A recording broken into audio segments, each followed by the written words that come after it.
नमस्कार दोस्तों आज हम बात करेंगे ग्रामशिव की सैलरी को लेके भाई। दोस्तों आज पढ़ाई की कोई बात नहीं होगी, आज हम केवल बात करेंगे भाई लक्ष्मी की, यानी कि जब आपका ग्रामशिव में सिलेक्शन हो जाएगा तो आपके हाथ में कितना पैसा आएगा भाई। तो भाई पैसे की बात करेंगे और पैसा तभी आएगा जब आप पढ़ाई के लिए कंटिन्यूटी बनाए रखेंगे भाई। ठीक है भाई। तो जो दोस्त नए आए हैं उन्हें बता देते हैं भाई, हमारे चैनल के ऊपर वो कंटेंट अवेलेबल है जहां से आपके नंबर कटने के ज़्यादा चांस रहते हैं भाई। जैसे कि अभी ग्रामशिव का एग्जाम हुआ था तो भाई उसमें धाराएं पूछी गई हैं, अलग से कंटेंट पूछा गया है। तो हमारे चैनल के ऊपर 280 धाराएं अवेलेबल हैं भाई, उनको बता देते हैं जो दोस्त नए आए हैं भाई। इसके साथ में दोस्तों एक नीचे पट्टी चल रही है भाई, उसके ऊपर ग्रामशिव की 280 धाराओं के हिंदी में नोट्स के लिए एक पट्टी चल रही है, इन्फॉर्मेशन चल रही है। वहां पे एक कॉन्टैक्ट नंबर दिया हुआ है, उसके ऊपर कॉन्टैक्ट करें, आपको 280 धाराओं के नोट्स हिंदी में मिल जाएंगे भाई। ठीक है भाई। अगर आप इंटरेस्टेड हैं तो भाई इनको ले सकते हैं, ये इन्फॉर्मेशन आपको बतानी है। इसके साथ में भाई चैनल को सब्सक्राइब करें, पूरा कंटेंट अवेलेबल है।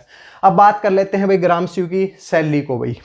देखिए भाई सैलरी क्या है भाई, बेसिक पे है भाई 19,900, जो कि क्या है कि बहुत ही कम है। अगर देखा जाए तो क्वालिफिकेशन के हिसाब से देखा जाए तो बहुत ही कम है भाई।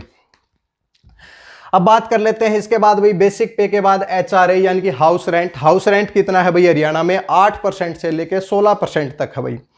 8% किनको मिलेगा भाई, जो कि लोकल एरिया के अंदर जिसकी ड्यूटी आती है, और 16% क्या है कि जिसकी कोई बड़े शहर में ड्यूटी आती है उसको 16% दिया जाएगा भाई।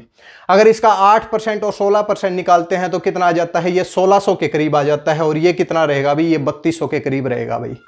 ठीक है भाई। इसके बाद भाई ट्रैवलिंग अलाउंस तो हरियाणा में क्या है कि 0% कर दिया गया है, कोई पैसा नहीं दिया जाता भाई ट्रैवलिंग अलाउंस का। इसके साथ में कन्वे अलाउंस है, कन्वे अलाउंस दिया जाता है 1000 रुपये, पहले 20 रुपये दिया जाता था। इसमें क्या है कि भाई 20 किलोमीटर से ज़्यादा, 20 किलोमीटर में आप कोई ऑफिस के कार्य के लिए जाते हैं तो उसके लिए भाई आपको 1000 रुपये दिए जाते हैं भाई। ठीक है भाई। अगर उससे ज़्यादा जाते हैं तो आप भाई टीए की मांग कर सकते हैं। इसके साथ में मेडिकल के लिए 1000 रुपये भाई। डीए यानी कि महंगाई भत्ता कितना है भाई हरियाणा में 17% है, जो कि आपके 19,900 का निकालते हैं तो 3383 रुपये आ जाता है भाई। ठीक है। अब इस सारी सैलरी को ऐड करते हैं तो कितने रुपए आने चाहिए भाई आपके पास, 26,883 आने चाहिए, 28,483, यानी कि 26,883 तब आएंगे जब आपकी किसी लोकल एरिया में ड्यूटी आती है, और 28,483 कब आएंगे जब आपकी किसी शहर में ड्यूटी आती है भाई। ठीक है। तो इतने पैसे हाथ में आने चाहिए थे, लेकिन क्या है कि दोस्तों यहाँ पे देखिए एनपीएस नेशनल पेंशन सर्विस है, सिस्टम है, जिसमें क्या है कि भाई पेंशन के लिए जब आपको रिटायरमेंट के टाइम पे जो पैसा मिलता है तो वो कहीं ना कहीं ऐड करते हैं भाई। तो 10% वो क्या किया जाता है, कट किया जाता है। किसका भाई, तो भाई महंगाई भत्ता प्लस के बेसिक पे का किया जाता है। और जब इसको कैलकुलेट करते हैं तो 2328 रुपये आपके क्या है पेंशन के अंदर जमा हो जाते हैं भाई। तो उनको भाई इसमें से घटा देते हैं भाई, तो 24,555 आपकी इन एंड सैलरी है भाई। और 26,155, यानी कि अगर आपकी शहर में ड्यूटी आती है तो आपको 26,155 रुपये मिलेंगे। अगर किसी गांव में ड्यूटी आती है 24,555 भाई, तो कितने रुपए मिलेंगे, 24,555, यानी कि 24,500 से 26,500 तक पैसे मिलेंगे भाई। अगर सही तरीके से देखा जाए तो कितना हम कह सकते हैं 25,000 रुपये। तो ग्रामशिव की जॉब कितने रुपए की है भाई, 25,000 रुपये की है भाई, इससे ज़्यादा नहीं है भाई। ठीक है। लेकिन दोस्तों यहाँ पे देखिए भाई ये महंगाई भत्ता बढ़ने के चांस है अभी जुलाई में, जिसमें 3300 रुपये और बढ़ जाएंगे, 3300 नहीं तो 3,000 रुपये बढ़ जाएंगे, जो कि 24 से 28,000 रुपये आपकी ग्रामशिव की सैलरी हो जाएगी। लेकिन दोस्तों ये भी बढ़ाना चाहिए 19,900, क्योंकि ये क्वालिफिकेशन के हिसाब से बहुत ही कम है। केवल क्वालिफिकेशन चेंज की गई है, 19,900 को चेंज नहीं किया भाई। इसको कम से कम भाई 2400 रखना चाहिए भाई, 24,000 तक रखना चाहिए भाई। ठीक है भाई। तो भाई ये है भाई। अब बात कर लेते हैं भाई प्रमोशन की। तो प्रमोशन में क्या है भाई इसमें, तो प्रमोशन में आप कौन से बड़े अधिकारी बन सकते हैं वो देख लेते हैं भाई। क्या नाम है, तो क्या बन सकते हैं भाई, अभी तो बनेंगे जैसे स्टार्टिंग में बनेंगे तो क्या बनेंगे भाई, ग्रामशिव बनेंगे भाई। ग्रामशिव के बाद क्या बनते हैं भाई, ग्रामशिव से जो प्रमोशन होता है वो होता है SEPO, social education and panchayat officer में भाई। आप ग्रामशिव से बन सकते हैं SEPO, और SEPO से आप क्या बन सकते हैं, SEPO से आप बन सकते हैं BDPO भाई। ये सब हमने क्लासेज के अंदर पढ़ाया हुआ है। BDPO क्या होता है, पंचायत समिति का कार्यकारी अधिकारी होता है भाई। पंचायत समिति का कार्यकारी अधिकारी कौन होता है, BDPO होता है। और BDPO के बाद क्या होता है भाई, BDPO के बाद आप क्या बन सकते हैं, DDPO भाई। यानी कि यहाँ केवल गांव के अंदर सरपंच के ऊपर आपकी वो होती है, फिर आप यानी कि क्या जाते हैं, ब्लॉक स्तर के ऊपर जाते हैं, social education and panchayat officer. फिर ब्लॉक स्तर के ऊपर ही आपका प्रमोशन होता है बीडीपीओ में, और बीडीपीओ से आप जिला स्तर के ऊपर यानी कि district development and panchayat officer, यानी कि आप जिले तक पहुंच सकते हैं, आप एक बड़े अधिकारी बन सकते हैं भाई ग्राम शिव में।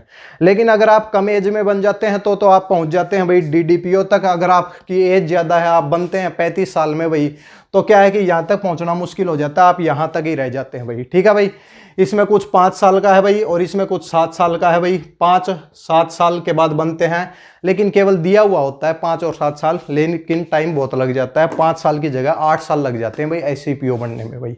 ठीक है, तो ये था भाई कितने रुपए। अब सैलरी की बात कितनी होगी भाई, 25,000 रुपए की। तो आज के टाइम से देखा जाए तो भाई 25,000 रुपए मिलेंगे। अभी जुलाई के अंदर कुछ इंक्रीमेंट होगा भाई, महंगाई भत्ते में बता रहे हैं 32% होगा, तो 28,000 रुपए की सैलरी हो जाएगी। और अगर शहर में ड्यूटी आती है तो 30,000 रुपए तक हो जाएगी भाई। ठीक है, प्रमोशन क्या क्या क्या बन सकते हैं भाई, आप बीडीपीओ बन सकते हैं, एससीपीओ बनेंगे, एससीपीओ के बाद बीडीपीओ बनेंगे, बीडीपीओ के बाद क्या बनेंगे, डीडीपीओ बनेंगे भाई।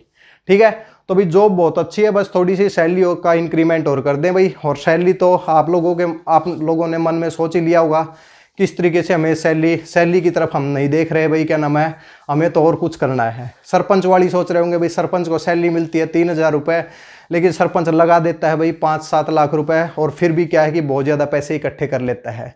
तो कुछ लोगों की ऐसी मेंटेलिटी रहती है कि इसमें पैसा बहुत है, ऊपर का पैसा बहुत है भाई। ठीक है, लेकिन हम तो सैलरी की बात करेंगे। सैलरी कितनी है भाई, सैलरी रहेगी 25,000 रुपये, ऊपर के आप कुछ भी कमाओ भाई। ठीक है, लेकिन कमाओगे तभी जब आप पढ़ोगे, और पढ़ोगे तभी आपका क्या होगा, सिलेक्शन होगा।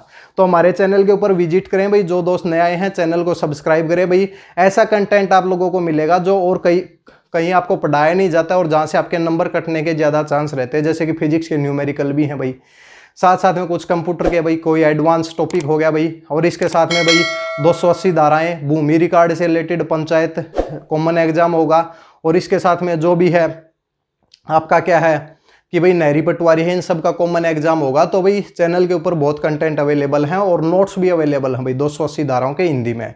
तो भाई जॉब लगना है तो भाई अपना पढ़ना स्टार्ट कर दो भाई। सैलरी के बारे में बता दिया, 25,000 रुपये के आदमी बनने वाले हैं भाई आप। ठीक है, चलो भाई अगली क्लास में मिलते हैं। पढ़ाई के ऊपर ज़्यादा ध्यान देंगे, आज केवल इसको बताने के लिए था कि भाई सैलरी कितनी है भाई। ठीक है भाई, धन्यवाद।